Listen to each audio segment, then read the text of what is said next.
చాలా కౌన్సిలర్లు మొదటి నుంచి కూడా ఆవేదన వ్యక్తం చేస్తున్నారు. మాజీ ఎమ్మెల్యే హరిప్రియ ఆ కౌన్సిలర్లకు మద్దతుగా నిలిచారు.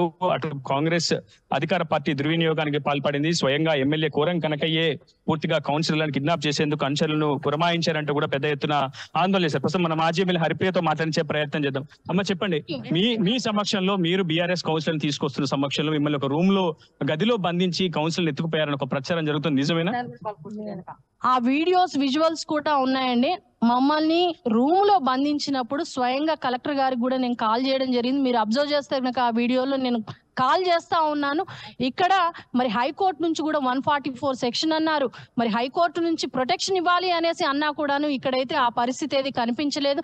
ఈ రోజు మీడియా ముందు, పోలీస్ డిపార్ట్మెంట్ వాళ్ళ ముందే ఇక్కడ ఉన్నటువంటి ప్రజాస్వామ్యాన్ని కాపాడాల్సినటువంటి ఒక అతను, రాజ్యాంగానికి అర్థం తెలియనటువంటి మరి ఒక ఎమ్మెల్యే ఈ రోజు స్వయంగా అతనే మరి ఇక్కడ ఉన్నటువంటి కౌన్సిలర్ ని కిడ్నాప్ చేసి తీసుకెళ్లినటువంటి పరిస్థితి మనం చూస్తున్నాము. ఆ విజువల్స్, ఆ ఫొటోస్ అవన్నీ కూడాను కలెక్టర్ గారికి, ఎస్పీ గారికి కూడా పంపించడం జరిగింది. మేము ఒకటే కోరుతా ఉన్నాము, వెంటనే మరి జరిగినటువంటి పరిణామాలని, ఈ రోజు ప్రజాస్వామ్యానికి జరిగినటువంటి మరి ప్రజాస్వామ్యం మీద జరిగినటువంటి అరాచకాన్ని అరికట్టే విధంగా ఇక్కడ ఉన్నటువంటి ఎమ్మెల్యే మీద, వాళ్ళ అనుచరుల మీద, అలాగే ఎక్కడో కూర్చొని చేయించినటువంటి చైర్మన్ డివి మీద కూడా చర్యలు తీసుకోవాల్సిందిగా, అలాగే కౌన్సిలర్లు వాళ్ళు ఏ న్యాయం కోసం అయితే పోరాటం చేసి ఇన్ని రోజులు మరి వాళ్ళ మీద ఎన్ని భయభ్రాంతులకు గురి చేసినా కూడా వాళ్ళు ఏదైతే పోరాటం చేశారో ఆ పోరాటంలో వాళ్ళని గెలిపించవలసిందిగా కూడా కోరుతా ఉన్నాను. ఎంత అధికార పార్టీ అయినా ఇంత పెద్ద ఎత్తున మీడియా ముందే మరి దౌర్జన్యం మనం కల్లారా చూసాము. ఆ దౌర్జన్యాన్ని ఖండిస్తూ మరి ఇక్కడ ఉండేటటువంటి కౌన్సిలర్లందరికీ న్యాయం చేయాలి అనేసి మేము కోరుతా ఉన్నాం. కలెక్టర్ కి, ఎస్పీకి మీరు సమాచారం ఇచ్చారు, వాళ్ళు ఏం మీకు సమాధానం ఇచ్చారు? కలెక్టర్ గారు ఎస్పీ గారికి ఇన్ఫార్మ్ చేశామన్నారు. ఎస్పీ గారేమో మేము చూస్తాము, ఏం జరిగిందో కనుక్కుంటాం అనేది వాళ్ళు సమాచారం ఇచ్చారు. విజువల్స్ తో సహా పంపించడం జరిగింది. ఈ రోజు గడక అధికార పార్టీ చేసినటువంటి దురాగతాన్ని మరి వాళ్ళు కూడా ఎలాంటి యాక్షన్ తీసుకోకపోతే అక్కడ అధికారులుగా ఉండి ప్రజాస్వామ్యాన్ని వాళ్ళు కూడా కూని చేసిన వాళ్ళు అవుతారు. ఎవిడెన్స్ లేకుండా కాదు, ఈ రోజు ఎవిడెన్స్ తో సహా అన్ని కూడా దొరికినటువంటి సందర్భం.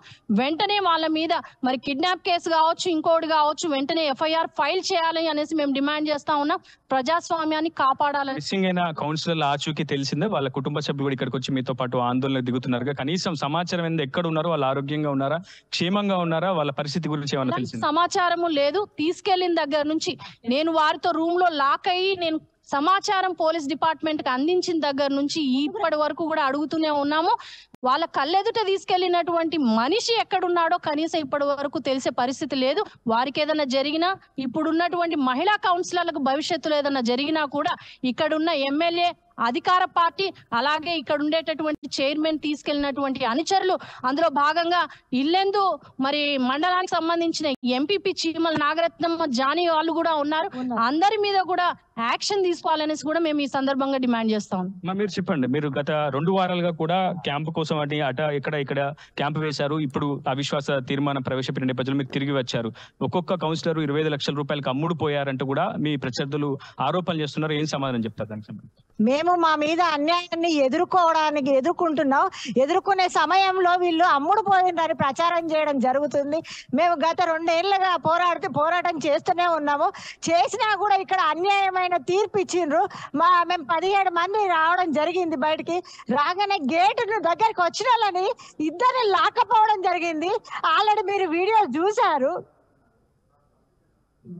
కౌన్సిలర్ కన్నీటి పర్యంతమైన పరిస్థితి కనిపిస్తుందమ్మా. ఇప్పుడు స్పెషల్ ఆఫీసర్ శిరీష గారు ఏం చెప్పారు? ఆర్టీఓ గారు అవిశ్వాసం వీగిపోయిందా, నెగ్గిందా, వీగిపోయిందంటే ఏం సమాధానం చెప్తారు క్లియర్ కట్? ఆర్డీఓ గారిని వాళ్ళే కలవడం జరిగింది. 12 గంటల వరకు మరొక అవకాశం ఇచ్చిన తర్వాత మరి అవిశ్వాసం అనేది మరి ప్రకటన వాళ్ళకే చేసుంటారు. మేము ఒకటే కోరుతా ఉన్నాము, ఇక్కడ జరిగినటువంటి ఏ చిన్న పరిణామం కూడా ప్రజాస్వామ్యబద్ధంగా జరిగింది కాదు కాబట్టే మరొక అవకాశం మేము ఇవ్వమని అనేసి కోరుతా ఉన్నాము. అలాగే ఈ మహిళా కౌన్సిలర్లందరినీ ప్రొటెక్ట్ చేయాల్సినటువంటి బాధ్యత కూడా ప్రభుత్వము, అధికారులు, యంత్రాంగమే తీసుకోవాలి అనేసి కూడా డిమాండ్ చేస్తా ఉన్నాం. మరి కొంతమందితో మాట్లాడించే ప్రయత్నం. ఏం జరిగిందమ్మా? ఉదయం నుంచి జరిగిన సిచ్యువేషన్ మీ కళ్ళ ముందే జరిగింది. నిజంగా సమావేశ మందిరంలోకి పోవడానికి మిమ్మల్ని అడ్డుకున్నది ఎవరు? దీని వెనుక పాత్ర ఎవరిది? సమావేశ మందిరంలోకి మేము 17 మంది ఒకేసారి రావడం జరిగింది.